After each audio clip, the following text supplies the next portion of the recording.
Hola, bienvenidos a este espacio de Alimenta tu Alma, un momento que nosotros hemos creado desde la Fundación Alma Rosa con el fin de poder generarte tranquilidad y bienestar y paz en ese momento diferente de la vida que es transitar por la enfermedad del cáncer. La Fundación Alma Rosa es una fundación que nace desde hace 8 años a raíz de un diagnóstico temprano que tuve de cáncer de mama, y lo que busca es concientizar a muchas mujeres y hombres que esta es una enfermedad que puede llegar a 1 de cada 8 mujeres en algún momento de la vida. Y nuestro propósito es que tú llegues a tiempo y que además puedas hacer de este proceso un proceso amoroso, diferente, y que puedas llegar a ver la vida color de rosa. En estos espacios tenemos hoy un invitado muy especial que desde lo profesional para nosotros es un honor tener. Honramos mucho su presencia y es Walter Rizzo. Walter Rizzo es psicólogo clínico, tiene 800.000 estudios, 1000 cosas, pero para mí lo más importante es que este hombre le ha transformado la vida a millones de personas alrededor del mundo. 32 libros traducidos a 31 idiomas. Y no solamente eso, sino todo lo que podemos encontrar en su canal de YouTube. Ahora en los podcasts, tiene podcasts nuevos que me encantan, son maravillosos.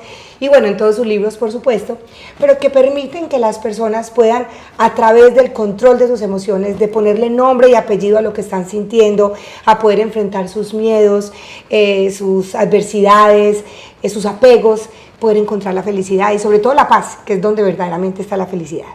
Y a nivel personal, para mí es un placer muy grande tener aquí a mi amigo del alma desde hace muchos años, que además de haberme acompañado y darme tanta felicidad, porque me da mucha felicidad cada que hablamos, nos reímos, disfrutamos. Mi esposo dice que cuando me oye riéndome mucho en el teléfono, dice, debe estar hablando con Walter. Pero lo mejor es que él ha estado en los momentos más difíciles, en los momentos de oscuridad, cuando he visto todo negro, cuando he sido vulnerable, cuando tengo desesperanza, y él ha llegado ahí siempre con un consejo oportuno, pero sobre todo con esa capacidad que tiene tan práctica de sacudirme y de aterrizarme, y que sin descuidar y sin reconocer que a veces el miedo existe y está ahí, pues yo puedo tener el control de transformarlo y manejarlo. Entonces, después de esta introducción tan grande, Walter, bienvenido, qué placer. El placer es mío, muchas gracias, y me gusta mucho poder colaborar con las personas que han pasado por esto y ojalá que puedan crear una visión nueva de sí mismas, del mundo, de la realidad y de los otros, ¿no? Cuando uno está en una situación límite, la situación límite te puede transformar. Y eso lo llamamos crecimiento postraumático. O sea, es una resiliencia multiplicada, ¿sí? Y entonces estoy a tu disposición, querida Lina. Qué rico, qué alegría. Y vamos a hablar hoy de un tema que es un tema muy recurrente. Yo me atrevería a decir que no he conocido la primera mujer que sea sobreviviente y que no siga como con ese fantasma, Walter. Uno siente, lo terminan, dice, bueno, estás lista, ya no tienes que venir a más quimioterapias, te tomas esta pastilla 10 años, que por ejemplo es mi caso. Otras mujeres les dicen, vas a venir una vez al mes, te van a hacer a poner esta quimioterapia de mantenimiento.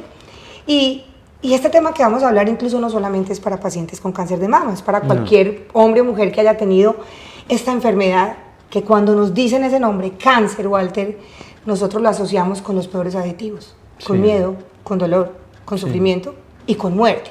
Sí. Entonces terminamos y salimos de eso supuestamente, pero ese fantasma sigue ahí, sigue como ese miedo. ¿Por qué nos quedamos anclados en ese pasado? Que es una cuestión lógica, es que no estamos hablando de cualquier cosa. Un poco mira lo que pasó con el COVID, ¿no?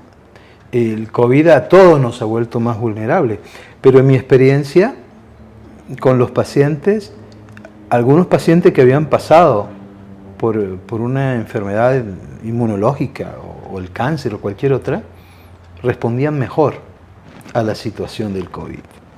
Es como que dijeran, pues, ¿qué me van a hablar a mí de esto si yo ya sé de qué se trata? Entonces, ¿es lógico porque que te quedes anclado? No. Lo lógico es que tengas un miedo anticipatorio. Y el miedo anticipatorio se llama ansiedad. Lo que es la gasolina de la ansiedad, ¿qué es? La incertidumbre.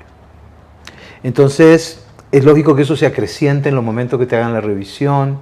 Inclusive de manera no muy consciente se incrementa en los aniversarios, ¿sí? En los recuerdos. ¿Y qué se incrementa? Se activa el organismo y suelta adrenalina. Entonces uno empieza a tener miedo, ¿sí? Y por condicionamiento un miedo similar a lo que sentiste cuando te dieron la primera vez el diagnóstico, que siente uno un baldado de agua fría y lo primero que teme es la muerte. Y lo segundo que teme es no tanto que se va a ir al cielo o al infierno, lo que teme realmente es dejar a los seres queridos. Eso es lo que más duele. Yo lo sé por experiencia, aunque no he tenido ninguna enfermedad de esas, difíciles, complejas. Una vez, estando en Medellín, me robaron el carro, conmigo adentro. O sea, yo no estaba afuera, estaba dentro del carro. Y los tipos, yo iba a dar una conferencia después de 2 días en Bogotá, en el hospital militar. Y estos tipos parecía que eran guerrilleros porque en cuanto vieron el hospital militar se enloquecieron, ¿sí? Me robaron el carro para hacer un atraco, pero ya cuando yo estaba adentro parece que yo les gusté para aplastarme y molestarme. Y me pusieron un revólver aquí. Y gatillaron. Ay. ¿Sabes lo que sentí yo? Yo no sentí miedo. Sentí tristeza. Tristeza de no poder ver otra vez a mis hijas, a los seres queridos. Entonces, la gente siempre se enfoca en el miedo. Pero cuando uno empieza a escarbar, Ay, qué bien. ahí no solo es el miedo a la muerte, no, es una tristeza.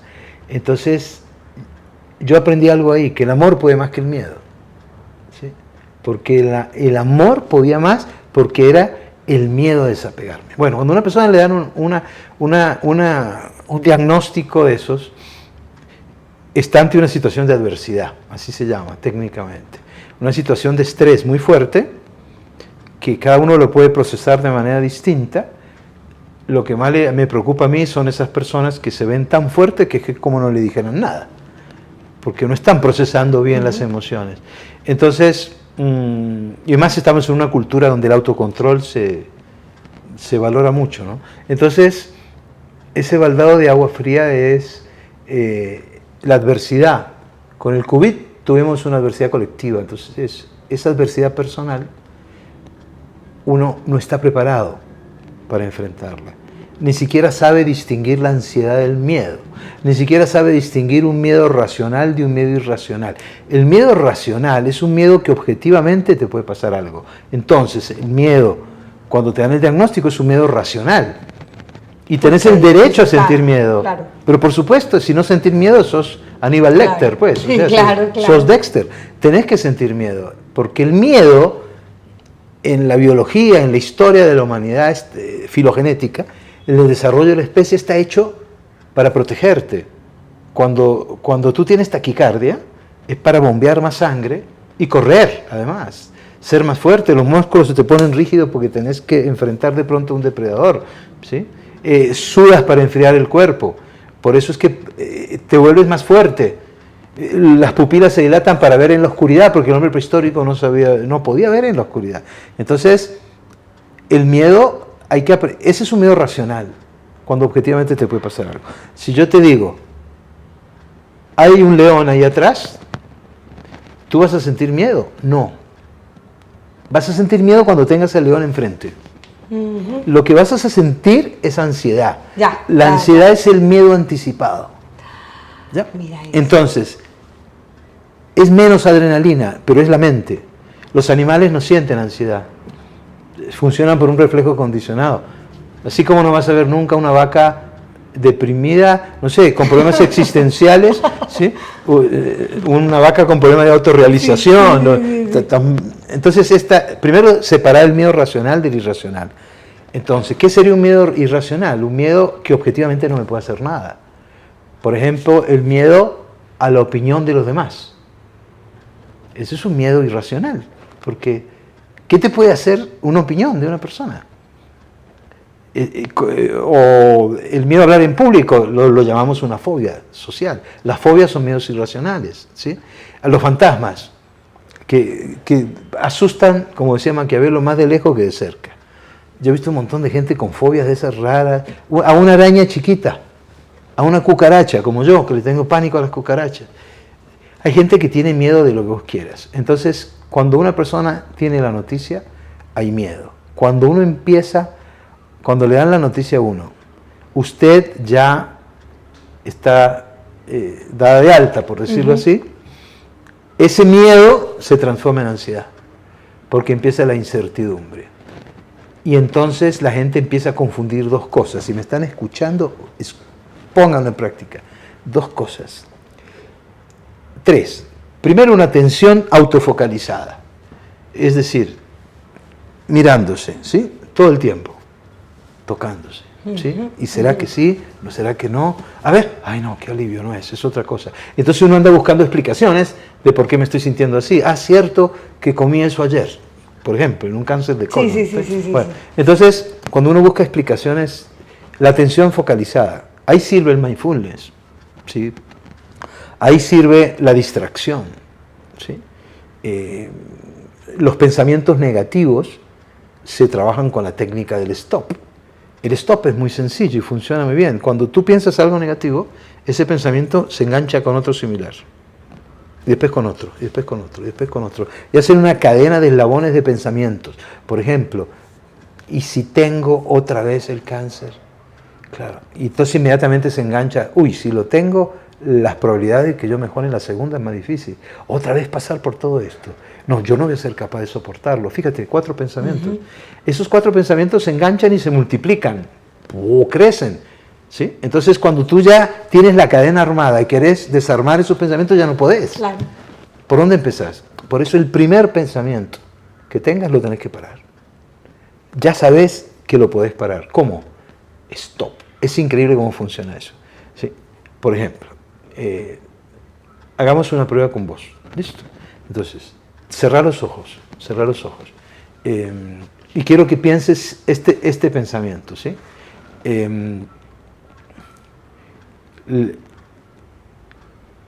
Si me muero, voy a dejar la gente que quiero. Y eso me pone muy triste. ¡Stop! Ay, pucha. Ajá. ¿De qué estabas pensando? Recuperar el pensamiento. No, exactamente, es horrible. ¿Desapareció? Ah, sí, total. No está. Sí, pero uno mismo se grita ese stop. Si lo haces en público, van a pensar que estás loca, ¿cierto? Pero uno empieza así. Estoy pensando en algo negativo y empieza así. Stop. Y ya sé. Stop. Y después va a llegar un momento en que digas, ¿qué estaba pensando? Espérate. Hay gente que es masoquista. Qué bien. Quiere, ¿qué estaba pensando? Y después lo vas con el lenguaje interno. Stop. Y vas ensayando. Stop. Sí, porque eso que tú dices, Stop. Y después ya lo haces con el pensamiento. ¿Sí? ¿De acuerdo? Yo aquí te dije un stop, sí, como claro. hago con los pacientes. Y después le digo, ensáyelo usted mismo. Entonces, lo importante es que uno aprenda no solamente a focalizar los síntomas, ¿sí? Porque, claro, es como el doctor Google. O sea, si vos entras a Google y empezás a ver que los hipocondríacos, ¿sí? ¿Qué síntoma tengo? Sí, vas a encontrar todo.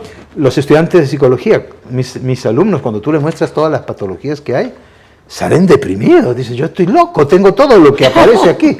Pero, sí, por eso, no, la atención focalizada hay que dirigirla o al presente, ¿sí? En el presente, o en la meditación inclusive, ¿sí? Que también sirve, que es distinto al mindfulness, ¿sí? O a ver cuándo está el pensamiento, el primer pensamiento que me va a joder la vida, que me va a molestar, y detenerlo. Se puede detener de muchas maneras, porque uno puede atacar el pensamiento con pensamientos racionales, ¿sí? Pongamos un ejemplo. Una paciente mía que no había tenido cáncer, empezó, siempre, cuando llegó a mi cita, me dijo, toda mi vida yo tengo miedo a que me dé cáncer. Sí, toda mi vida. Eso se llama anticipación catastrófica. Entonces yo le dije, bueno, vamos a hacer una cosa. Usted durante 15 días se va a comprar un cuaderno, y por como es usted, eso, un cuaderno grande, porque los pensamientos eran en cascada. Entonces cada vez que pienso un pensamiento me pone, ¿qué piensa y la hora? ¿Sí? Y en 15 días hablamos. Entonces volvió a los 15 días con un mamotreto así, ¿no? Entonces contamos los pensamientos, ponerle que los pensamientos eran 100, por decir algo. Digo, muy bien, 100 en 15 días, o eran más, como 500, no me acuerdo, bueno, pero ponerle que fueran 500, bueno, 1000 en un mes, en un año son 12.000. ¿Y hace cuánto que usted tiene este miedo? Hace como 10 años, son 120.000. Usted ha tenido 120.000 anticipaciones, exacto. 120.000 anticipaciones. ¿Y cuántas veces he tenido cáncer?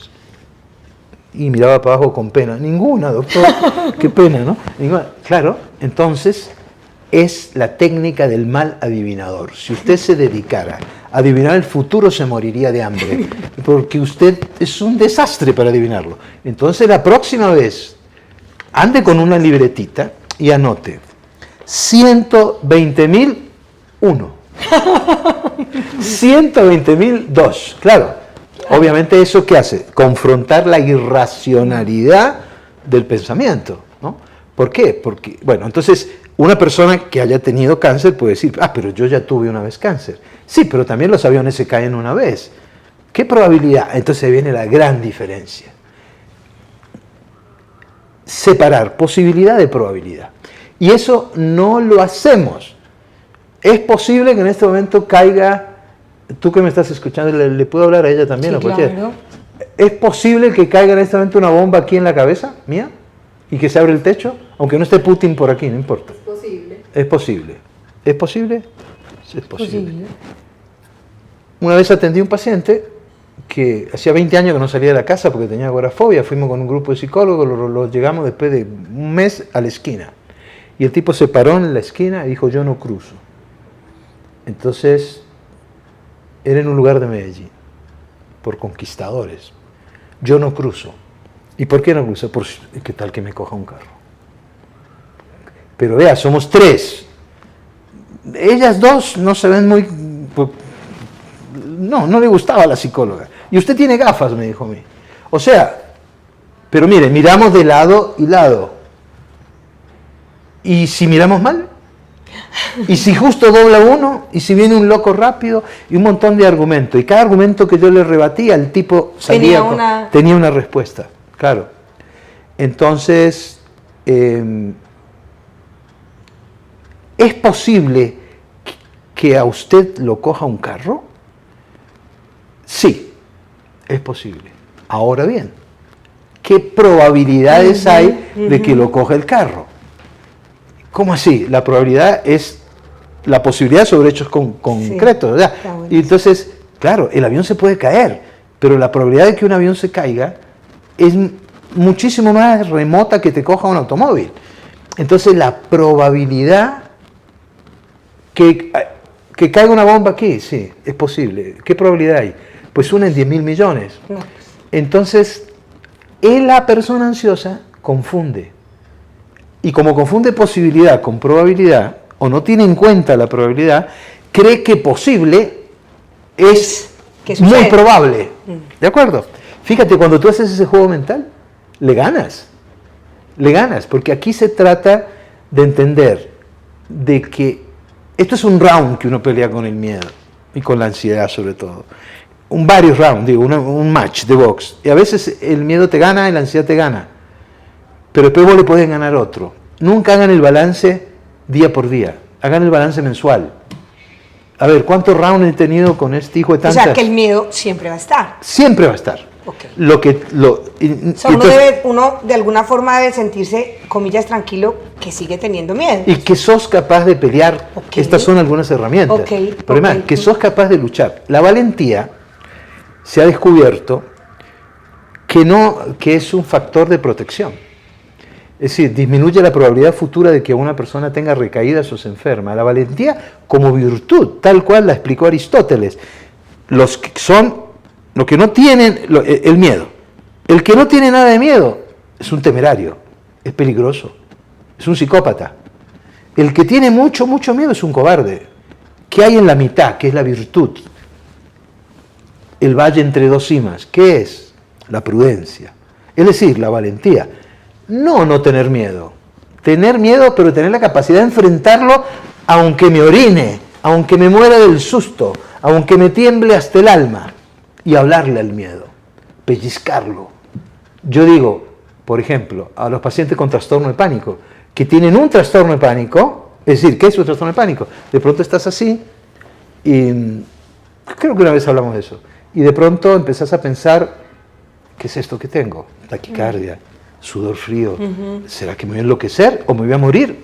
O me voy a desmayar. Entumecimiento. Sí, entumecimiento y todo eso. Eso es la adrenalina que va por el cuerpo. No, es decir, no se vuelve loco el que quiere, sino el que puede. ¿Ya? Uno no se puede decir, me voy a volver loco, me voy a volver loco. O sea, uno le da toda esa razón y las personas la entienden y se tranquilizan. Pero después empiezan a anticipar el pánico. Anticipar. Le dio una sola vez. Entonces, ¿sabes cuál es la técnica que funciona? La exposición. Llamar el miedo. Eso es lo que más resultado me ha dado a mí. Es decir, haber miedo. Como cuando uno quiere enfrentar los fantasmas. Hablarle. Sí, ¿a dónde estás? Ven, hijo de tantas. A ver, ¿qué? Es asustar al miedo. Enfrentarlo. Psicológicamente. A ver, entonces, ¿qué? ¿Tengo miedo al mareo? Pues entonces me paro y me empiezo a dar vuelta y me mareo. A ver, ¿qué pasó? ¿Qué pasó? ¿Me tengo que morir? Ah, quizás. Entonces acepte lo peor que pueda pasar. Ejemplo, vas en el avión. Un paciente mío en el avión. Un ejecutivo, que no sé quién me lo mandó, ¿no? Pero yo quiero mucho a mis pacientes. Te iba a decir, tengo que montarme al avión pasado mañana porque entonces ya me echan de la empresa. No, es decir, lo mandé a un psiquiatra, el psiquiatra me lo volvió a devolver, me lo entregó de nuevo porque se tomaba las pastillas, el tipo, claro, empezó a ir y llegaba, entonces, en un momento dado yo cansado, él cansado, un jueves a las 9 de la noche, yo le dije, ¿sabe qué? ¿Por qué no se sube al avión y se muere de una vez? ¿Ya? ¿No le parece? Yo dije, Dios mío, ¿qué hice? Así no puedo tratar a un paciente. Y cuando lo miré, el tipo estaba con una sonrisa de oreja a oreja. ¡Qué idea genial, doctor! Claro, me muero de una vez y se acabó todo esto. Este sufrimiento. Dijo una mala palabra. Claro. Sí. Este sufrimiento. ¿Es capaz? Sí, soy capaz. Bueno, hagámoslo con todas las de la ley. El testamento lo fue a despedir la mujer, los 2 hijos y se montó al avión. ¿Qué tenía que hacer el tipo en el avión? Yo no sé qué pasó con los otros pasajeros cuando lo vieron hacer esto que te voy a decir, pero un solo viaje y perdió el 90% del miedo. Porque ¿qué hizo? Lo enfrentó. Claro, cuando yo le... ¿Qué hace una persona cuando tiene miedo en un avión? Lo primero, fasten seatbelt, ¿no es cierto? Es ver si hay que ponerse cosas. Ve la cara de la azafata. Si la azafata empieza a llorar, es que estamos jodidos, ¿no es cierto? Entonces, si se mueve, si no se mueve el otro, si rezas, no reza. Bueno, usted lo que va a hacer es, cuando se empiece a mover el avión, usted agarra el asiento y diga, caete, hijo de tanta, ¿sí? ¿Qué caete de una vez? A ver, lo hizo, yo no, por eso digo, no sé qué pasó. No sé, de pronto, hoy no se podría haber hecho, porque eso fue hace tiempo. Enfrentar es aceptar lo peor que pueda pasar. Y no le pasó. Y no, se dio cuenta. Sí, pero además aceptar lo peor que puede pasar te da el sentimiento de autoeficacia, de que vos sos capaz. Porque aquí el problema es que uno tiene que entender que no podés tener certeza, porque en la vida no existe la certeza para nada. Los budistas explican muy bien eso con el concepto de impermanencia.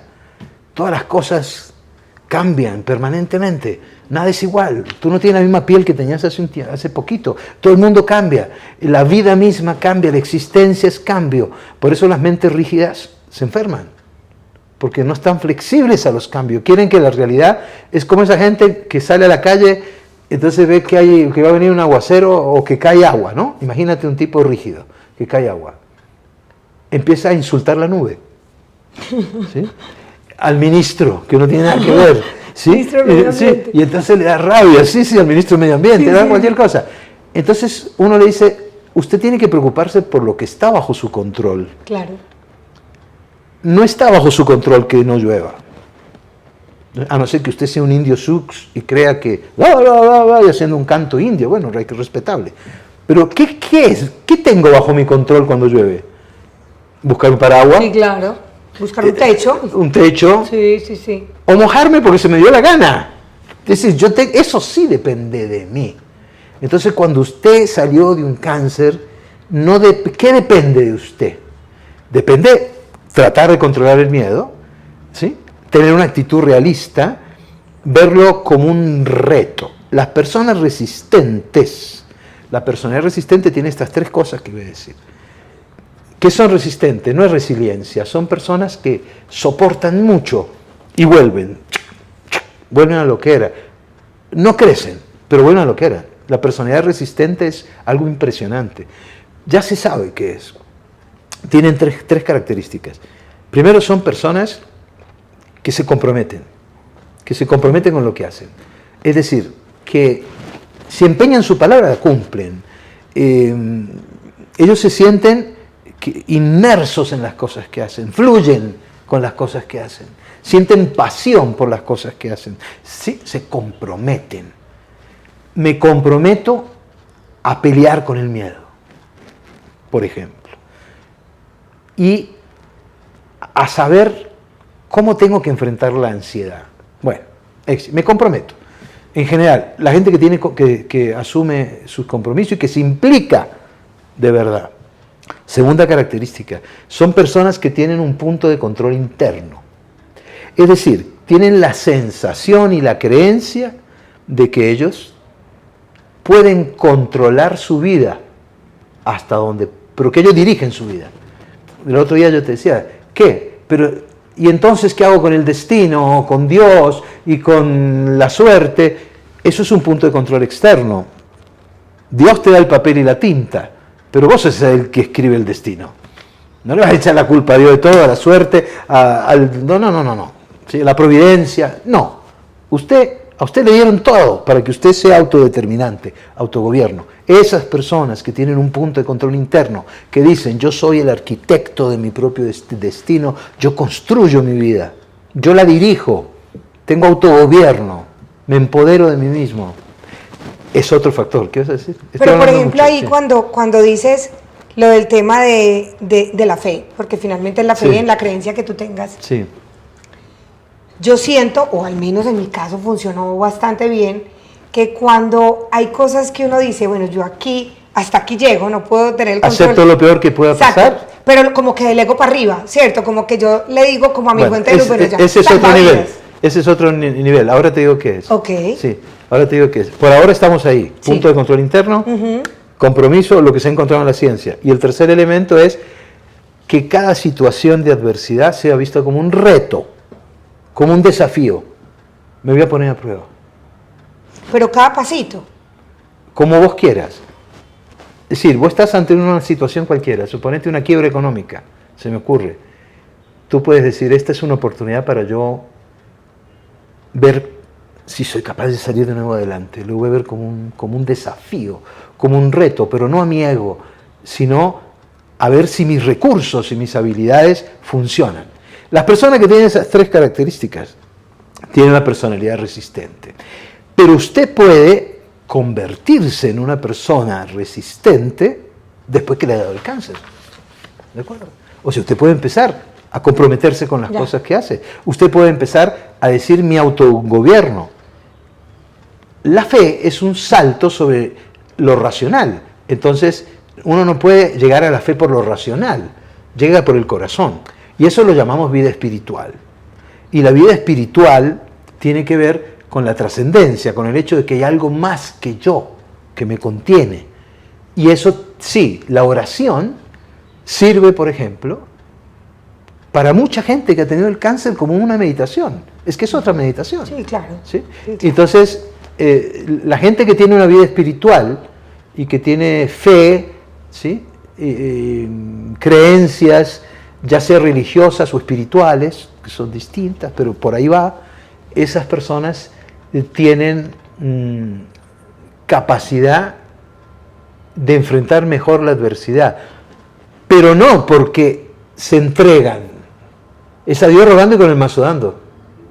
Eso te lo van a decir siempre. Esas son las pruebas. Que las personas... Pero como que siente que le ayudan a llevar la carga, ¿no? Claro, claro. ¿Cierto? Sí, pero es compartida. Sí. Porque Pero es compartida. Claro, porque si yo entrego todo a la fe, claro, entonces me cruzo de brazos y empiezo a tener una actitud pasiva frente a la enfermedad o frente a mis creencias irracionales. ¿Sí? Por ahí había algo que me gustaba mucho, eso se lo escuché a un cura. Yo estoy en un colegio de jesuitas, Son muy inteligentes los jesuitas y yo los respeto mucho. El jesuita contaba de que había un señor con un camello que fue a ver al maestro en Persia, ¿sí? Y entró y dice, maestro, he venido para estar contigo, que tú es Dios que está aquí con vos, y yo y el tipo le dice, qué bien, ¿y dónde dejaste el camello? Dice, no, lo dejé ahí. Y no lo ataste. Dice, no, Dios se va a encargar, Alá se va a encargar del camello. Y entonces el maestro dice, no seas idiota, Alá está preocupado por cosas más importantes, andá y ata el camello, pues. ¿Sí me entendés? ¿Cómo es la cosa? Sí, total. Bueno, sí. Bueno, entonces, fíjate que uno puede enfrentar las situaciones si se empodera de ellas, ¿no? Entonces, miedo es cuando estoy frente a algo que me va a destruir, pero estoy frente al león. Y el diagnóstico de cáncer es un león. Pero cuando ya empiezo a anticipar, entonces ya es la ansiedad. Y la ansiedad es incertidumbre. ¿Sabes lo que le produce la incertidumbre a los budistas? Yo he estado con muchos y me impresiona. O a las personas de fe quizás, ¿no? Pero hablo de los budistas porque lo tengo más cerca. Les da risa. Le hace cosquilla la incertidumbre. Dice, uy, parece un chiste cósmico. Y se ríen. Nosotros los occidentales, ¿qué hacemos? Cuando nos da úlcera, gastritis, insomnio, porque tenemos la idea, tenemos una necesidad de control que nos han puesto. ¿Sí? Entonces, Epícteto ya decía hace 2500 años, si algo depende de ti, y yo agrego, y vale la pena, lucha por eso. Hazte matar, pues. Pero si algo no está bajo tu control, como en el caso de la lluvia, no hagas fuerza, déjalo ir. Eso es, tengo bajo mi control la probabilidad de que, cambiar la probabilidad de que me dé el cáncer o no, sí. Tengo la posibilidad de luchar, como dije ahora con algunos ejemplos, pero también tengo la posibilidad, que anoté algunas cosas de eso, de disminuir la probabilidad futura, cambiando mi estilo de vida.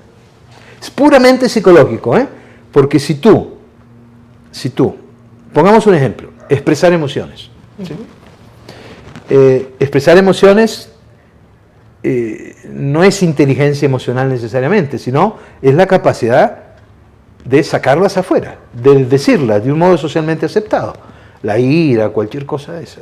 Uno piensa que la ira es mala, pero la ira cumple una función. ¿Sí? Es decir, que es defenderte cuando alguien te ataca, es tumbar los obstáculos para llegar a la meta. Todo eso produce ira, la ira produce fuerza. En los humanos produce indignación. La gente dice, no hay que estar indignado, pero es que la indignación es la ira frente a la injusticia. Si alguien es injusto contigo, tú te vas a indignar, por eso nunca vas a ver una jirafa indignada, pues vas a ver una jirafa con ira. Nosotros le damos esa dimensión ética a la ira, ¿ya? Entonces, ay, doctor, estoy indignado. Lo felicito, quiere decir que usted se autoafirma. Mientras usted no viole los derechos de nadie, ¿qué problema hay? Entonces, lo que te estaba diciendo era... como uno mismo puede sí, como... la expresión. ¿Cómo se interpreta esto psicológicamente? No lo quiero hacer complejo, pero si tú tienes, por ejemplo, una emoción y no la expresas, ¿sí? Eres poco asertiva. Alguien se pone adelante en una fila y entonces te da rabia, pero entonces tú eres incapaz de expresar la ira. Te enseñaron que eso está mal, porque uno puede expresar la ira sin violar los derechos de nadie. Asertivamente, ¿qué? Señor, por favor, haga la fila que yo estaba antes. El agresivo que hace, hijo de tanta! Y el sumiso que dice, no importa, me da lo mismo, tranquilo, sí. No, si para vos es importante, tú lo tienes que defender. Esa persona, cuando es sumisa, ¿qué hace con la ira? La guarda. Se la traga, va acumulando. La guarda en un circuito, una memoria emocional. Y se queda, tac, tac, tac, tac, tac, como un circuito, tac, tac, tac, tac, que no se cierra, como el programa de un computador que queda abierto. Entonces usted se queda con el tac, tac, tac, tac. Entonces eso que está sin resolver hace que tus recursos cognitivos y emocionales quieran resolverlo. Y con eso descuidas el sistema inmunológico. La depresión baja el sistema inmunológico. El estrés exagerado también, pero también hay parte del estrés y del miedo que te puede hacer que te dé infarto, ¿sí? Pero de todas maneras, lo que sabemos es que una persona que no expresa emociones, ¿sí?, porque quiere ser socialmente adecuado a las 24 horas, y la gente le dice, la sociedad refuerza eso, qué tan querida, qué tan amable, y yo le digo, usted es estadísticamente sospechoso, ¿sí? Es decir, porque si alguien lo quiere más de la mitad del mundo, hay algo que no funciona, ¿no es cierto? Entonces, hagas lo que haga, la mitad de la gente no le vas a gustar. Bueno, esa persona que no expresa las emociones tiene... Que traga, eso es el término que uno usa, Sí, no es que todo lo traga. Que todo lo traga, ¿sí? Inclusive, por ejemplo, el afecto. Hay gente que no es capaz de expresar afecto, que no es capaz de abrazar, de decir te quiero. Y sabes que pues al menos en mi caso, uno ve en la familia, las personas cercanas tan angustiados, que entonces uno se va guardando todo ese miedo y la tristeza que tiene, sí, muy y se lo importante. traga, y se lo traga, y se lo traga, pero hay momentos donde uno dice, no puedo más. No, es que yo tú me no te lo metía al tienes. closet, No, cuando todo el mundo dormía, Sí. me ponía una almohada y lloraba ahí escondidita porque yo no quería, porque además uno se siente culpable Bueno, hablemos del de eso. dolor que le genera a la gente que lo quiere. La Hable- gente que lo quiere está más asustado que uno. Mira, la gente que te quiere prefiere el dolor de verte en la realidad que estás viviendo a vivir en el autoengaño y en la mentira que uno crea con buen sentido alrededor de uno. ¿De acuerdo? No importa que sufran. Aquí tenemos que sufrir todos. Es familia. Vamos a luchar juntos. ¿Sí? Cuando uno tiene un problema y ve a su pareja, ¿cierto?, el impacto que puede haber tenido tu pareja cuando vio eso, bueno, yo sé, pero muchas mujeres, no era tu caso, pero muchas mujeres descubren que el marido las ama cuando le dan el diagnóstico. Pero sufren. ¿Y qué es lo que pretenden? Claro, la culpa. A ver, ¿la culpa qué es? ¿Qué es la culpa? La culpa es cuando tú lastimas a alguien con intención. Si no, ¿qué es? Simplemente es responsabilidad. Es distinto. Soy responsable de, decir, tengo culpa de. La culpa implica dolo. Entonces, si yo voy en un automóvil y le pego a un niñito, pues yo lo monto al carro, lo llevo al hospital, sufro, me hago cargo, me siento responsable, pero yo no me siento culpable. Claro.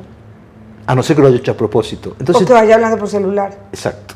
Entonces vos, cuando te encerrabas en el closet, era para que ellos no sufrieran. ¿De acuerdo? Y eso es un acto de amor. Pero habría que preguntarle a ellos.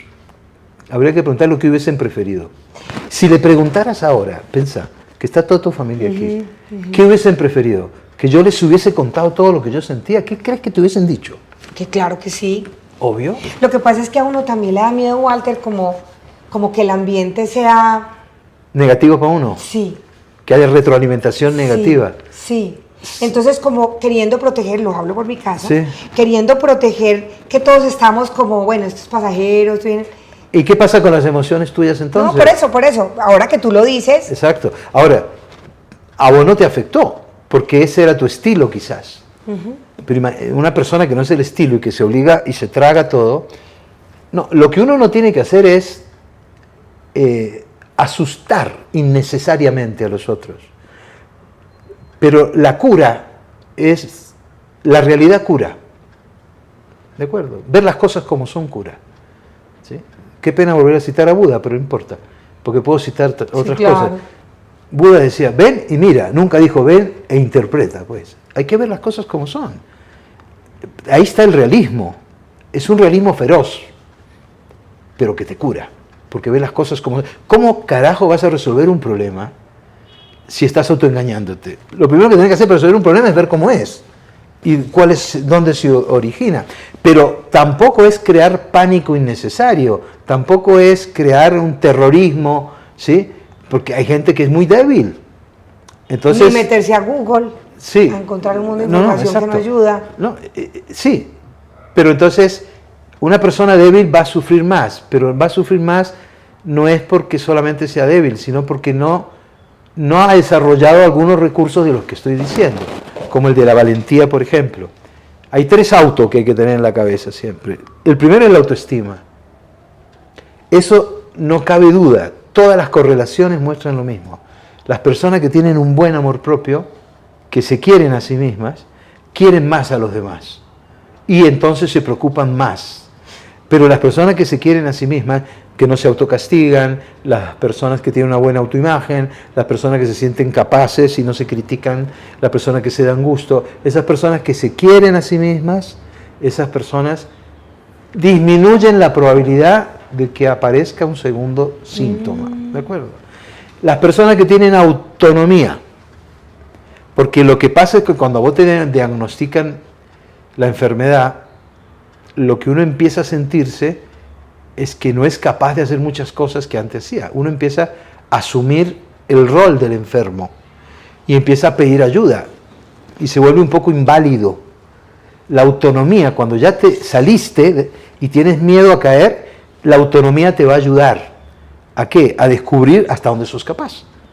¿La autonomía qué es? Independencia. Claro. ¿De acuerdo? Es hacerte cargo de vos mismo.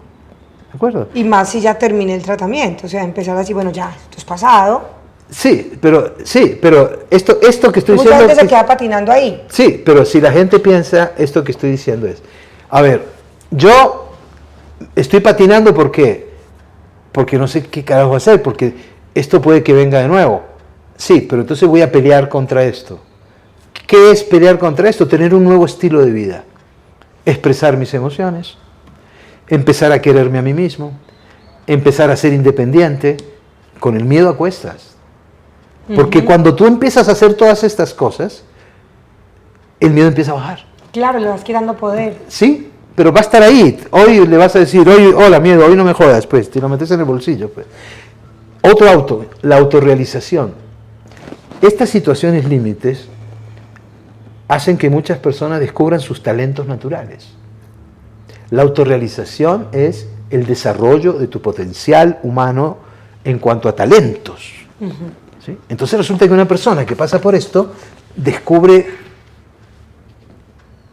que empieza a hacer muñequitos de plastilina, A pintar. a pintar, empieza A escribir. a escribir, empieza a cantar, empieza a bailar, ¿sí? Empieza como... Yo he tenido pacientes que me han dicho, estos 6 meses han sido los mejores de mi vida. Es increíble, porque he descubierto un montón de cosas que yo no sabía antes. Por ejemplo, que es otra cosa, autorrealización, autonomía, autoestima, por ejemplo, los valores y la coherencia. Se ha visto que las personas que desarrollan coherencia, ¿qué es coherencia? Pensar, sentir y actuar por un mismo lado. Atar todo eso, ¿sí? Y no entrar en contradicciones esenciales. Es lógico que no se pueda contradecir. Esas personas disminuyen la probabilidad futura de enfermarse. Las personas con sus valores. ¿Qué son los valores? Hablamos mucho de valores. Miren, es muy sencillo. Lo que para ustedes es importante. Eso es un valor.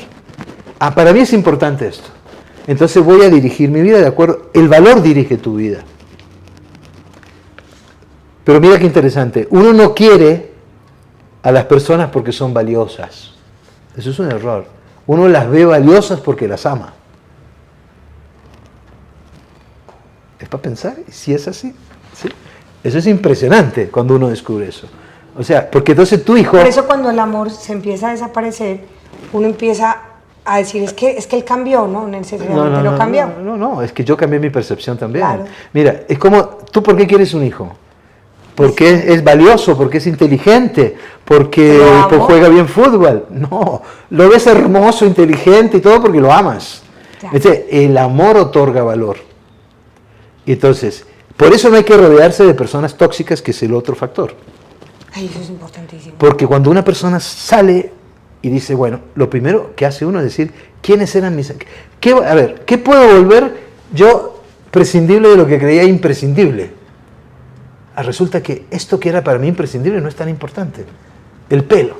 No, que yo me moví el pelo, y que mi pelo, y que mi pelo. Y ¡pum! Te quedás calva. Y descubrís que el pelo no es tan importante. Y descubrís que de pronto las peleas que tenías con No valían la pena. No valían la pena. Entonces, ¿por qué? Porque lo que es realmente importante es otra cosa. Sí, y eso te hace dar un salto como ser humano. ¿De acuerdo? Entonces, si estás rodeada de personas tóxicas, tú ves enseguida, esta no es amiga, este no es amigo, este tampoco. Pero no es porque te cuiden o no te cuiden, sino siguen haciendo lo mismo. ¿Sí? Hay gente que se separa y se junta con su amiga y la amiga le dice, como está difícil a conseguir un tipo como el que dejaste. Esa no es una amiga, es un monstruo, claro. Hay que escapar. Sí, claro. ¿Sí? Hay que escapar. Bueno, entonces, gente que te dé tranquilidad, que te dé paz. Hay una cosa muy importante, la gente cree que todo se ve con la gente buena. No. Hay gente, a Sócrates le decían los discípulos, está escrito en los diálogos de Platón. Hay un discípulo en especial que le decía, maestro, cuando yo te escucho hablar, me sirve y aprendo, pero aprendo mucho más cuando no hablas, cuando estoy al lado tuyo. Es un aprendizaje por contagio, ¿no? Estoy al lado tuyo, te veo actuar, te veo funcionar. Y es cierto, la coherencia es la que aparece ahí.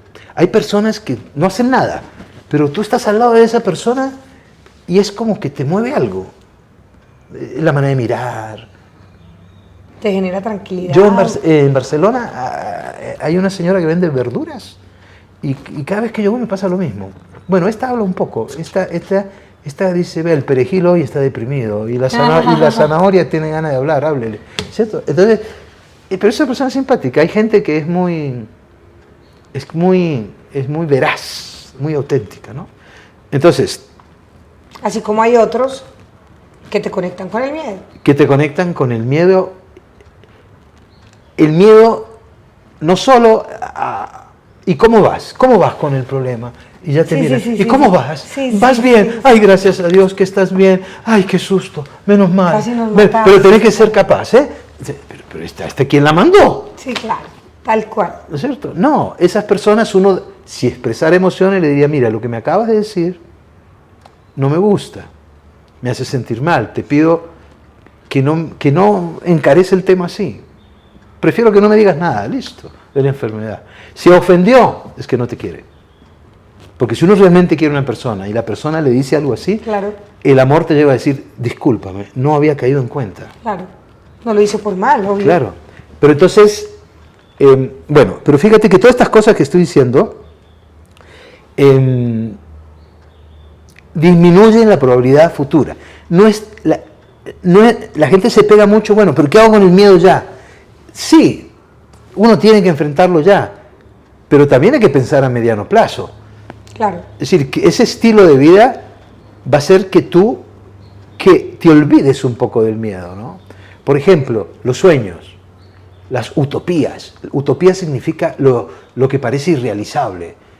Los sueños. Todos tenemos sueños. ¿Yo por qué tengo que renunciar a mis sueños porque tengo cáncer? O tuve cáncer o voy a tener cáncer. ¿Quién dijo que eso es incompatible? Si yo quiero escribir una novela, ¿pero qué tengo que escribir la novela?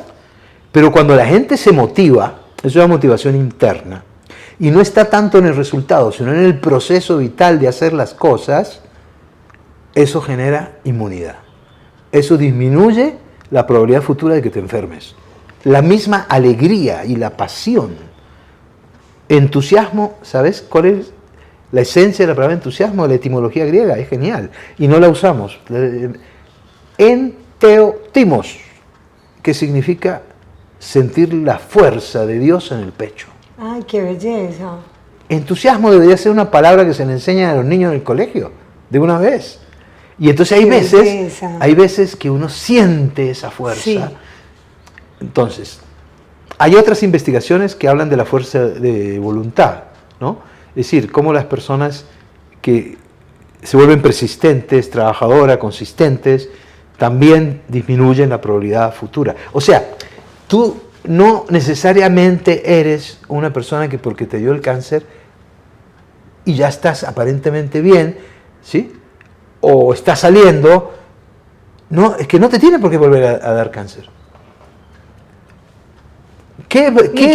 Ni que le tengan lástima a uno, ni que le sigan teniendo... Pero ¿de quién depende que no te tengan lástima? Sí, claro, de uno mismo, claro. Sí, hay autoestima, por eso, claro. Si hay autoestima, y ves que te están tratando como con lástima, tú dices, o tu misma acción, tu misma seguridad, te ríes, te tomas un trago, que te están hablando una estupidez, cambias de tema, o le dices, qué sé yo, pero es el soñar, son las ilusiones.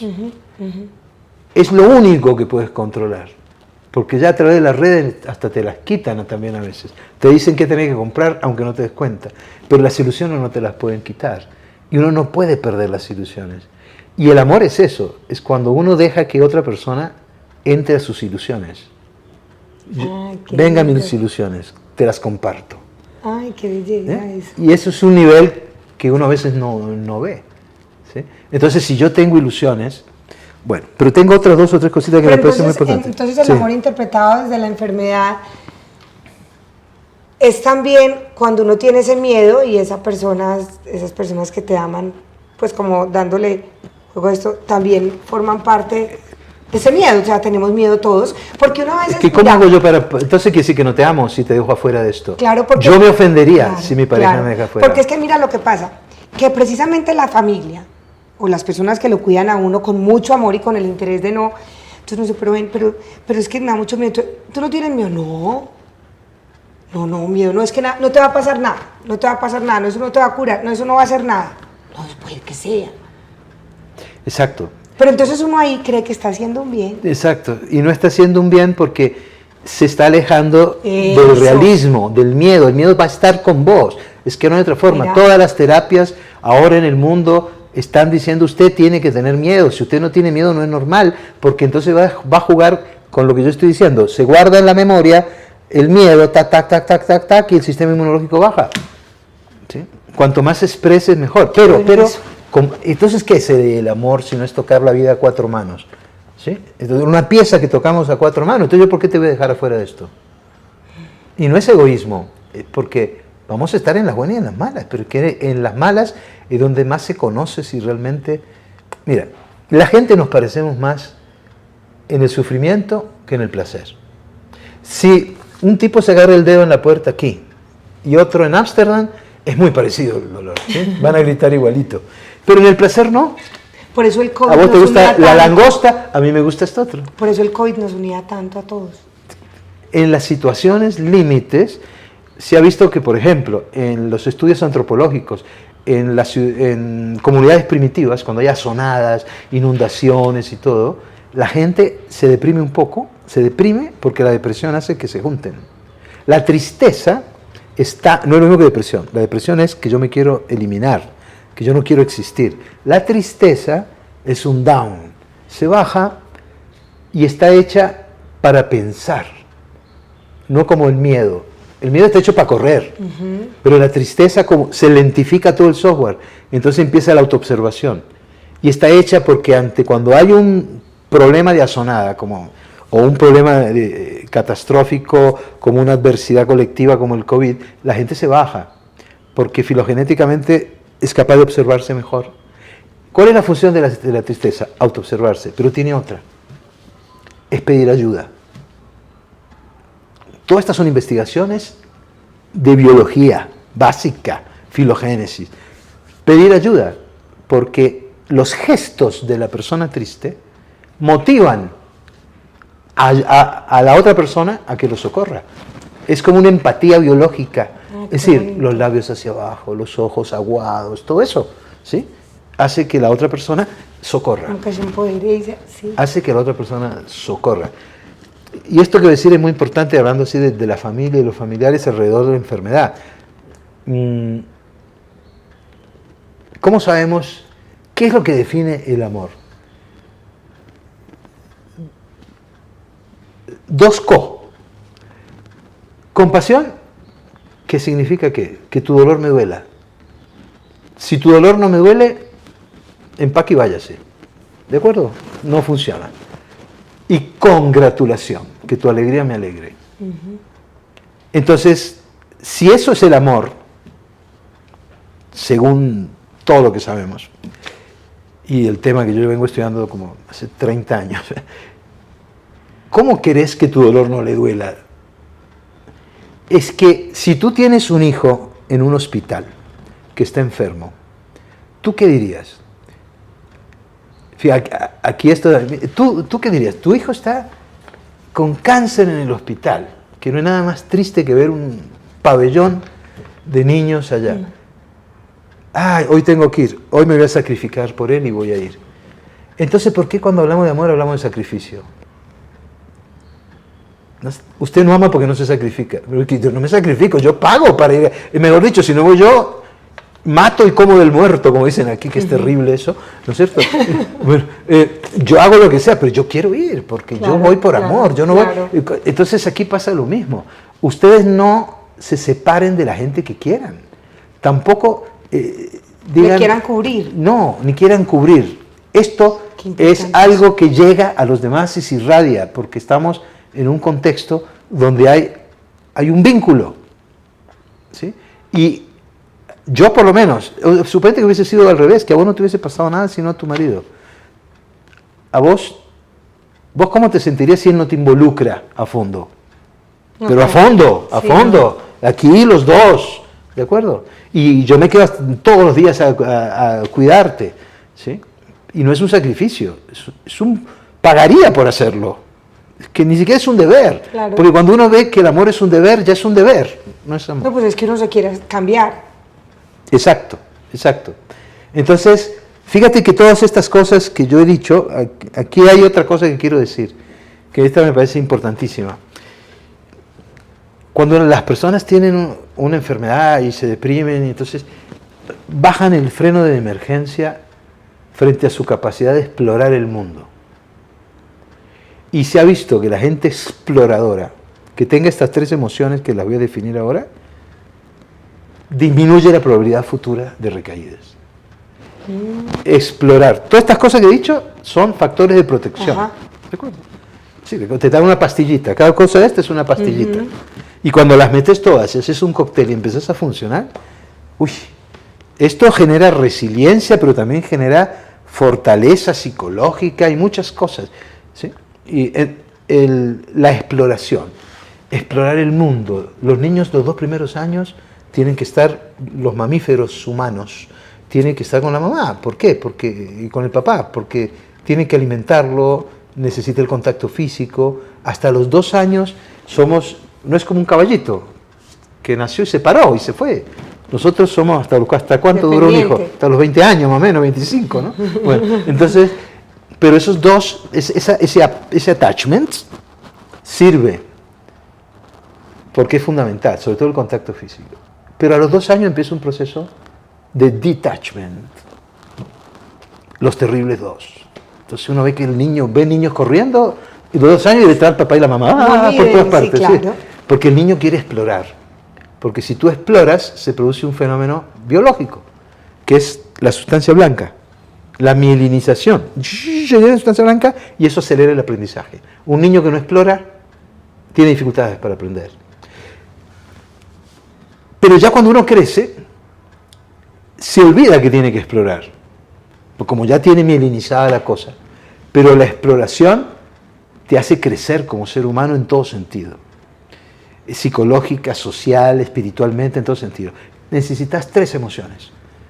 La primera, no la pierdan por más enfermedad que tengan. A los que tienen la enfermedad y a los que tienen miedo que le vuelva a dar. Primero, la curiosidad. Esas son emociones primarias, es decir, no aprendidas. Vienen en tu bagaje. La curiosidad del gato. ¿Esto por qué es así? ¿Y qué hay ahí? ¿Sí? ¿Y cómo se mira este cartel, cómo está escrito? ¿Y de cómo es esa película? Yo la quiero ver. ¿Y cómo es esto? Y te metes por internet y ves que están haciendo un sándwich de zapato. Y dicen, ¿como un sándwich de zapato? Yo quiero ver qué curiosidad. ¿Cómo? Hay gente que no es curiosa. Hay gente que es un huevo sin sal. ¿Sí? Que le pasan las cosas al frente y no ve nada. La curiosidad no la pueden perder. ¿Como la capacidad de asombro? ¿Qué? Viene después. Ok. Después viene la capacidad de asombro. Ajá. Primero curioseas. Sí. Eso está hecho para explorar. Y después el asombro. Cuando encuentras algo que te hace hacer como los perritos, ¿viste? Cuando es así, decir, ¿qué es esto? No tengo explicación. Buscas en tu interior y no sabes qué es. El asombro está hecho y la sorpresa es una emoción básica. Y está hecha por lo siguiente, mirá qué interesante. Que el ser humano, cuando está ante una situación desconocida, que no entiende, todo el sistema nervioso, todo el software, la mente, ¡tac!, se bloquea. ¿Por qué? Porque dice aquí, esto puede ser riesgoso. No quiero procesar más información que esto. Y toda tu atención se focaliza ahí. Hasta que hay asombros maravillosos. Decime si no es asombroso esto. Yo estaba en el Bolsón en la Patagonia con un amigo. Y entonces me dice, vamos a la casa, ya no hay casas, pues, a la cabaña de tal amigo, en plena Patagonia. Entonces vamos a la cabaña del amigo y cuando llego yo está lleno de mariposas el lugar. Mariposas de todos los colores. Yo decía, ve, qué lindo, cuántas mariposas. ¿Qué puede decir uno? Cuando entramos a la casa, yo dije, mira, este tipo es pintor, claro, yo te dije que pintor, pinta genial. Y el tipo pintaba mariposas de todos los colores, tamaños y formas. Yo dije, bueno, yo le dije a él, con esos modelos que tenés ahí, ¿cómo no vas a pintar esto tan maravilloso? Y los dos se miraron y me miraron con cara de asco. Bueno, chao, no me dijeron, después caminamos un rato, yo le dije, oíme Juan, ¿qué pasó? Me dijo, que no seas pelotudo, como dicen los argentinos, ¿viste? No seas pelotudo. Las mariposas vinieron después. Él primero empezó a pintar esa cara que hiciste. La vieron, ¿no? ¿Eso qué es? Asombro. La misma cara hice yo. Las mariposas vinieron después. O sea que primero empezó a pintar y después vinieron las mariposas. Yo no sé si creer eso, pero yo quiero creerlo. Porque allá todo el mundo lo cree. ¿Eso qué? ¿Qué te pasó? Algo que iba en contra de lo esperado. Algo que tu sistema psicológico no es capaz de interpretar. Es algo que te puede maravillar o algo que te puede aterrar. La sorpresa no la pueden perder nunca. Hay gente que es de plástico, como un robot vestido a la moda, ¿sí? Nada lo sorprende. Entonces uno le tiene que explicar el chiste. Yo siempre digo, cuando usted le tiene que explicar el chiste a su pareja, se parece, es más fácil. Es decir, un chiste, ¿no? Todo esto es un chiste. Bueno, sorpresa. Y el tercero es el interés, que es una emoción básica también. Entonces ustedes no pueden perder el interés, ¿qué es? La curiosidad me hace descubrir algo. Me asombro y el interés me lleva a profundizar, a investigar. Las tres van juntas en la conducta de exploración. Cuando ustedes exploran y manejan esas emociones, y la pueden empezar ya, cuando ustedes digan, es que yo no como marisco porque no me gustan. Yo escuché que Rizzo decía, me echan la culpa a mí si quieren, Rizzo decía que esto disminuye la probabilidad que yo vuelva a tener cáncer. ¿Qué es? Voy a ver, ¿a qué sabe esto? ¿Por qué carajo no me gusta? Y de pronto lo comes y confirmas que es un asco para vos. O de pronto te asombras porque, qué rico. A uno le gusta el camarón hasta que prueba la langosta. Ya cuando uno prueba la langosta, dice, no, el camaroncito es más para el arroz con camarones, la langosta. Oye, como dices tú, mira vos, que mientras me hablas, las tres cosas que hoy me generan a mí más felicidad, yo no las hacía antes del cáncer. Que era correr, que me parecía muy difícil, pero como que después cuando me alivié dije, y si es difícil... Analicemos eso, correr. Yoga y mis perros. Y tus perros. Pero entonces mira, el correr, ¿qué implica? El correr implica romper paradigmas tuyos de antes. De pronto había pereza y entonces viste ya el esfuerzo como un valor y entonces ya es un reto. Te acercaste a la personalidad resistente. ¿Qué se necesita para tener un perro?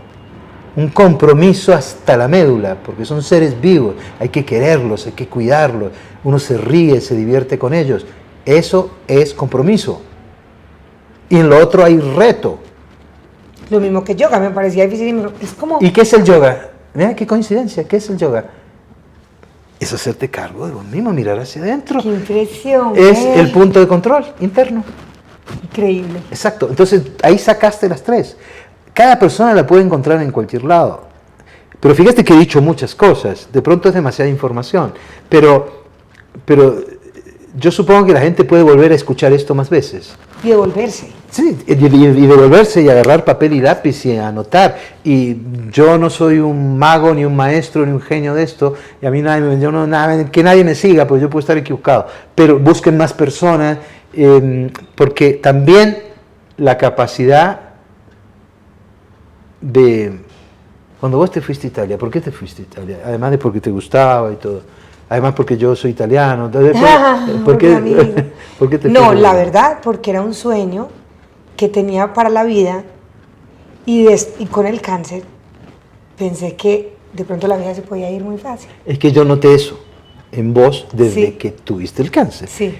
Viajes Quizás- que no estaban... Exacto, como por querer vivir. Sí, sí. Porque uno no sabe Claro. qué es lo que está pasando después del COVID. Sí, exactamente, exactamente. Que ya la gente dice, ¿y yo ahorrando plata para qué? ¿Pa' Vea, qué? no. Sí.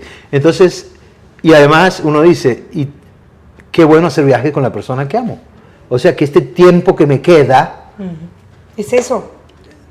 yo podamos sacarle todo el provecho. ¿Sí? Entonces, claro, entonces tú empezaste a viajar, etcétera. Pero los sueños, mira el error que cometemos. Tenemos que llegar a una situación límite para cumplir algunos sueños y para descubrir algunas cosas.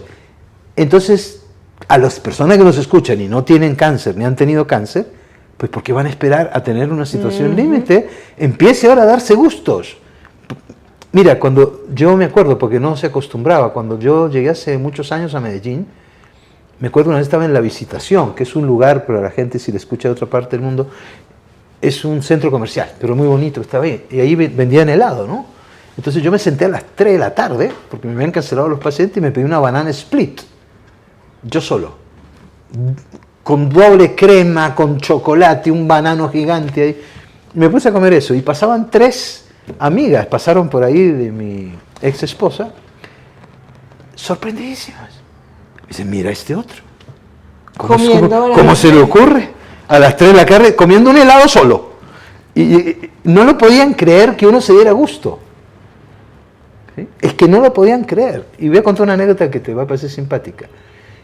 San Andrés, cuando San Andrés uno compraba cosas importadas y todo, un paciente mío fue y compró un frasco de aceitunas negras que no se conseguían en ninguna parte, en la alacena, ¿no? Y él venía a mi consulta, ¿verdad? Entonces un día me dice, doctor, ¿le puedo decir algo? Claro, ¿qué pasa? No, es que yo sueño con las aceitunas. Se me está volviendo obsesivo el tema de las aceitunas. Sí, ¿y por qué? Porque yo me las quiero comer. ¿Y por qué no se las come? Dice, mi mujer no me deja. Le dije, ¿cómo que no lo dejas? ¿Cuando llega la visita, o qué? Sí. Le digo, ¿cuándo déjame? ¿Y cómo si te vas a sentar a comer unas aceitunas? Esperemos que tengamos una ocasión, que tengamos invitados. Y yo me las quiero comer yo solo. Bueno, entonces le dije, bueno, hagamos algo. Usted hoy, cuando su mujer esté dormida, sí, tipo 1 de la mañana o 2, usted agarra todo el frasco y lo echa en una palangana. Una palangana esa, palangana para lavarse la cara. Eso. Entonces usted, como un vikingo desaforado, usted agarra la aceituna y se la empieza a comer así. Haga así, se lava la cara, haga el amor con las aceitunas. Cómalas todas, así. ¿Está seguro, doctor? Me está pidiendo permiso, ¿no? Bueno, yo le doy el permiso, listo, hágalo. Y va a ver cómo se siente bien. Como un vikingo desaforado, acabe con esas aceitunas. Y después se toma un pangestat porque seguro va a estar mal del estómago, pero no importa. Al otro día a las 8 de la mañana, 8 de la mañana en punto, suena el teléfono de mi consultorio. La secretaria me dice, la señora tal, que era la esposa del tipo. Entonces, ¿cómo le va, señora? Dije, esta me va a matar. Porque, ¿cómo le va? Bien, bien, gracias, doctor. Estoy muy preocupado con mi marido. Está muy raro.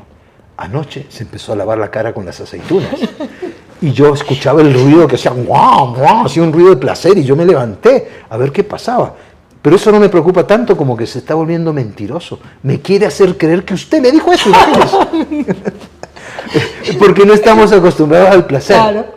No estamos acostumbrados. A darnos gusto. Exactamente, ¿por qué no? Que eso es gula. ¿Qué es gula? Gula es un vicio, donde tú comes por comer, pero no tenés derecho a autorreforzarte de vez en cuando, a darte un gustito, ¿no? ¿Cierto? No, espectacular. Sí, entonces, esa vida, la que te queda, la tenés que transformar en un ambiente motivacional placentero. Esa es la gran palabra, ambiente motivacional. Tú lo transformas, de ti depende. ¿De acuerdo? Entonces tú puedes darte gusto, puedes decir, mi sueño siempre ha sido ir a Italia y vivir en Italia, conocer Italia, esa cultura me encanta. Y lo pudiste hacer. Pero yo nunca te había visto tan feliz. Nunca. Como cuando estabas allá. Pero te voy a decir porque algo. tenías también a tu marido las 24 horas al lado. Claro, ¿no? pero si no me hubiera dado el cáncer, quizás nunca lo hubiera hecho. No lo hubieses hecho. No, yo te aseguro que Entonces, por eso es un regalo. ¿Qué es mal empacado? Pues es un regalo, porque uno como que se despierta y uno cuando es sobreviviente dice, no, yo, o sea, esta es la vida, me dieron esta segunda oportunidad, yo me la voy a disfrutar. Exacto. El solo hecho que digas, esto es importante, como pasó con el COVID, la gente descubrió qué era importante y qué no era importante, ¿sí? Entonces, eso lo que hace es darle a tu existencia más fuerza, ¿sí? Y a vos te hubiesen dicho con seguridad, depende de la cultura, ¿no? Pero de la subcultura en la que uno vive, pero a vos te hubiesen dicho con seguridad, irse a Italia 6 meses, qué ociosidad, váyase 15 días, 6 meses, si esta es su patria, esta es su tierra, ¿cómo va a dejar la tierra? ¿Y qué va a hacer con el chicharrón? No lo va a extrañar, y voy a decir, no, lo voy a comer chicharrón de raviolis, qué sé yo. Lo tuyo fue exploración, pero la gente puede hacer lo mismo, no hace falta irse a Italia. La gente puede decir, yo nunca he montado a caballo en mi vida, porque le tengo miedo. Voy a empezar a montar a caballo. O pintar, o hacer jardín, mil cosas. O a hacer una huerta, y dedicarse a las matas. Hay gente que yo he visto que después de la enfermedad le da por hablar con las matas, y no están locos ni están psicóticos, simplemente ven que eso es vida. Entonces ya empiezan a tener... Es lo mismo que pasa, y para terminar, porque estoy hablando como un loro, lo que pasa es que quiero aprovechar el tiempo. Claro. Y íbamos a hablar 10 minutos. Bueno, entonces, cuando tú tuviste tu primer hijo, a mí me pasó cuando yo tuve mi primer hija, ¿no empezabas a sentir como una especie de ternura o compasión por los animales chiquitos? Por la vida. Claro, sí, claro. Por la vida en cositas chiquitas. Es verdad. Es verdad, ¿no es cierto? A mí me pasaba. Yo era un tipo que era muy fuerte psicológicamente. Pero cuando nació mi primera hija, yo empecé a tener miedo a la muerte.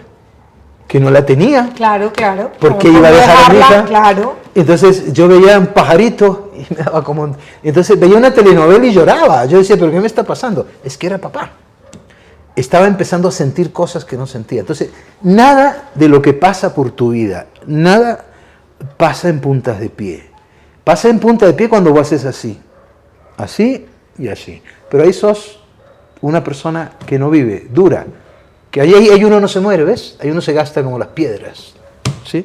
Entonces, uno dice, bueno, es decir, Séneca y John Lennon, primero fue Séneca, después John Lennon. Bueno, si uno no vive la vida es exactamente, decía John Lennon, lo que pasa cuando estás mirando para otro lado, ¿sí? Y Séneca, todas las noches que se acostaba, porque eran los estoicos, igual que Marco Aurelio, decían lo mismo. He vivido. Y se acostaba, y hacían como un balance, ¿no? Epícteto lo hacía por la mañana, bueno, Séneca por la noche, pero siempre es decir, he vivido. He vivido de verdad. Ahora, uno no tiene por qué repetir lo mismo. Hay gente que a mí me preocupa cuando dice, yo volvería a hacer todo lo que hice tal cual lo hice. No, es imposible, ¿sí? Porque entonces no hay cambio, no has aprendido un carajo, repetirías todo lo mismo, claro, sos una fotocopia de vos misma, ¿no? Bueno, yo no sé, he hablado mucho, pero si querés me haces una pregunta final para cerrar. No, mi única pregunta, que eso debe tener alguna justificación, digamos desde lo biológico, es, lo dijiste tú desde el comienzo, la ansiedad se aumenta cuando uno siente que tiene el chequeo. Uno viene muy tranquilo, ¿cierto? Hasta que lo llaman y le dicen, doña Lina, recuerde que usted mañana tiene el PET o la mamografía o lo que sea. Esa información que llega a vos, ¿qué hace? ¿Qué hace esa información? ¿Qué es lo que activa en vos? La memoria. Claro. Porque tú no te vas a olvidar. Y la ansiedad ahí me aparece. Es claro. Yo que empecé a hacer como mecanismo de defensa. Otra vez. ¿Sabes qué? Por ejemplo, yo hacía las citas los lunes y ya me di cuenta que no, porque me llamaban a recordar el viernes. Doña Lina, recuerde que usted el lunes tiene la mamografía. Entonces yo tenía todo el fin de semana, que además estaba más desocupada. Sí, como cuando te hacen una biopsia. Es que prácticamente te damos, como te dicen a veces los médicos, ¿viste? No, tranquilízate. Eso no me parece raro, pero hacemos una biopsia para que estemos tranquilos.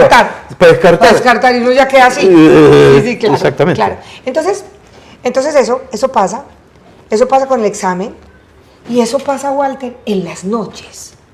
Cuando es de noche, no me preguntes porque lo recuerdo mucho dentro de la enfermedad. Es más, me acuerdo que cuando yo fui diagnosticada me iba a operar mi doctor, pero él se iba al otro día de viaje 23 días para México. Qué susto, ¿no? Sí, y programamos la cirugía a los 23 días porque era mi médico de confianza. A los 3 días, mi esposo me dijo, gorda, yo voy a llamar a Mauricio y le voy a decir que me recomiende otro médico, porque yo puede que me aguante 20 días más, pero no 20 noches más. Las noches, Walter. ¿Qué hacías? No, yo no sé por qué yo no sé si es la oscuridad, yo no sé si es el silencio. La noche te abraza y te llena de miedo, que yo sé que el stop, pero que No, ¿qué es lo que pasa? Mira, hay dos cosas. Una es un fenómeno cultural, porque nos han enseñado siempre que la oscuridad es algo negativo, ¿no? Uh-huh. Y la segunda tiene que ver con el silencio mismo, porque uno al estar con el silencio, uno está a solas con uno mismo. Y hay un sentimiento de soledad. Hay un sentimiento de soledad que a veces no es consciente. Pero ahí es cuando más pensás. Y como ya tenés activado, porque cuando tú activas una emoción, si yo te pongo una inyección de ira, vas a tener pensamientos agresivos. Si yo te pongo una inyección de depresión, tú vas a tener pensamientos negativos. Si te pongo una inyección de ansiedad o de adrenalina, vas a tener pensamientos catastróficos. Los pensamientos también dependen de la emoción. Cuando se activa una emoción, tú en la noche, consciente o inconscientemente, ¿cuántos pensamientos automáticos habrás tenido? Los niños, el terror nocturno, uh-huh, es que se activa de nuevo. ¿Por qué? Porque tú eres vulnerable. Tú eres una niñita, ¿sí?, chiquita, por decirlo así, en ese momento. Porque toda tu vulnerabilidad está expuesta. La muerte está en una sociedad donde no se habla de la muerte. Ahora sí, afortunadamente, después del COVID, no se habla de la muerte, cuando la muerte, debería hablarse de la muerte. Por supuesto, se debería hablar de la muerte en los colegios y de la vida. Y quizás no separarla tanto, ¿no? Sino que vivimos y bueno, porque uno empieza a morirse desde el día en que nace, ¿no? Ay, sí. ¿No es cierto? Porque cada día sí, es una entropía que va, sí, y cada vez te más. Yo lo que digo, cuando uno está en una situación así, no se tiene que regodear o inmovilizarse en eso, porque es malo. La cama está hecha para dormir o para hacer el amor. Si usted no está haciendo ninguna de las dos cosas, levántese. ¿Sí? Entonces, ¿qué hace? Cojo un libro. Pongo música, me hago un sándwich, qué sé yo, leo, ¿sí? Canto, peleo contra ese susto. Sí, porque es que la alegría y la risa es incompatible con el miedo, ojo. Y hay pruebas en que la alegría y la risa generan determinadas sustancias, ¿sí?, que pueden servir para el sistema inmunológico. Por eso la risa es sana. No, por ahí decía alguien, no me acuerdo qué filósofo, la risa es cosa seria. Ay, ¿Sí? qué bueno. Sí, claro. Entonces, yo he querido hablar esto para soltar toda la información, uh-huh. Pero preguntame más cosas si querés. Es decir, ¿te queda claro la noche? Me queda claro los pensamientos que uno tiene que... Está sola además. Sí. ¿Vos sabés que Ese stop me lo llevo y me encanta. No, porque yo te voy a decir igual, yo he tenido casos, hace poco se murió una amiga que recayó, o sea, cuando alguna persona recae, nos pasa mucho a las personas que no orientes, que eso te iba a decir. Nos activa.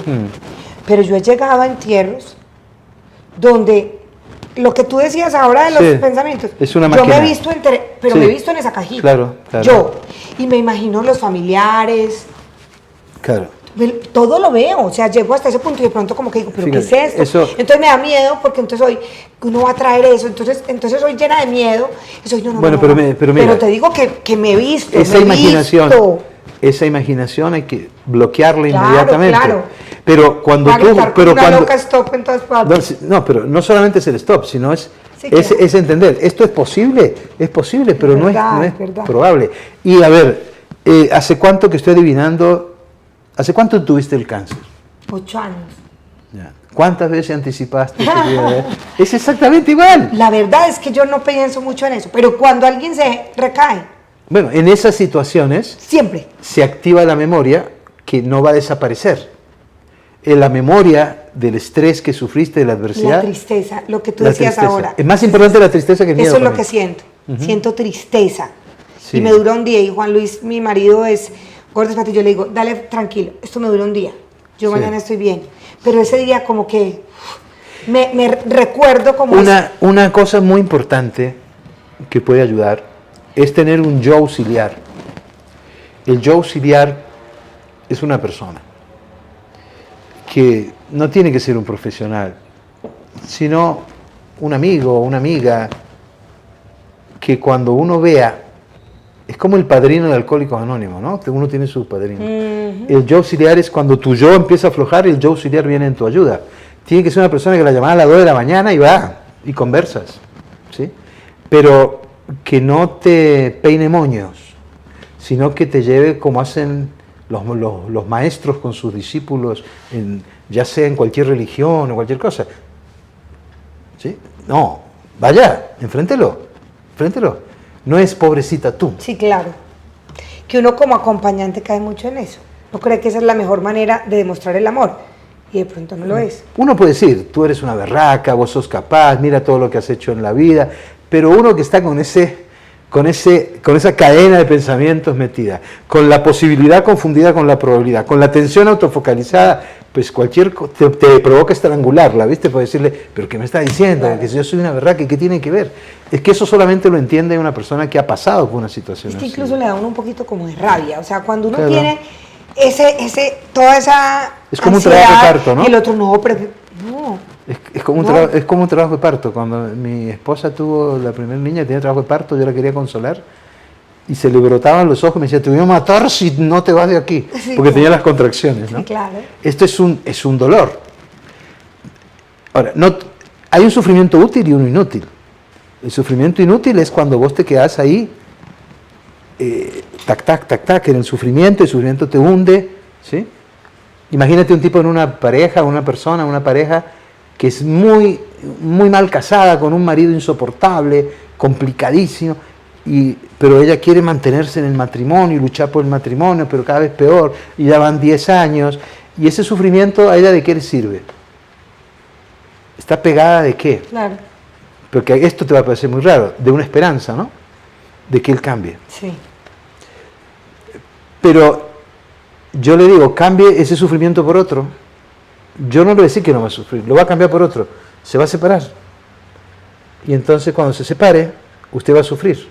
Porque pese a todo lo quiere. Claro, claro.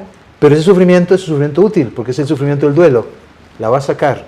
La otra, dentro de 20 años, va a seguir ahí. Entonces el sufrimiento útil es el sufrimiento que te hace crecer. Entonces, si tú pasas por una experiencia de cáncer o de cualquier enfermedad terminal difícil y no has crecido como persona, todavía estás a tiempo de hacerlo. Sí, claro. Pero entonces toma eso con beneficio de inventario, ¿no? Es decir, Espectacular. ¿cómo se vence la soledad? Estando sola. ¿Cómo se vence el miedo? Enfrentándolo. ¿Sí? ¿De acuerdo? Es decir, los fantasmas, ¿sí? Entonces, ¿sabe qué? Enciérrase en su casa a las 12 de la noche, saque a todo el mundo. Y después dice, fantasmas, vengan, aquí estoy. Dice, taquicardia, sudor. Lo haces media hora. Y nos llegan. Tenés que ser muy de mala para que parezca un fantasma, pues. Bueno, no, aquí nos podríamos quedar, Dios mío, Bueno. horas interminables, pero la verdad es que, Walter, mil gracias. Toda esa información supremamente útil. Gracias a ti por la invitación y bueno, sabes que puedes contar conmigo en todas estas cosas de prevención y promoción de salud, lo que yo modestamente pueda dar, ¿no? Porque siempre hay gente que puede dar más que uno. No, muchas gracias, sobre todo porque tienes el alma rosa, porque siempre todo lo que tiene que ver con la fundación estás conectado y porque estoy segura que así como yo he podido aprender tantas cosas de ti, toda esta información que has entregado va a poder hacer que muchas personas a este lado que nos están viendo puedan hacer de este proceso de aprendizaje un proceso que les sume y un proceso que de aquí en adelante las haga sentir, si son mujeres o si son hombres, más vivas o más vivos que nunca. Sí. Muchas gracias, Walter. Con mucho gusto. Y muchas gracias a todos ustedes por acompañarnos. Recuerden, Alma Rosa Fundación, una fundación para generar conciencia a la detección temprana del cáncer de mama. Chao.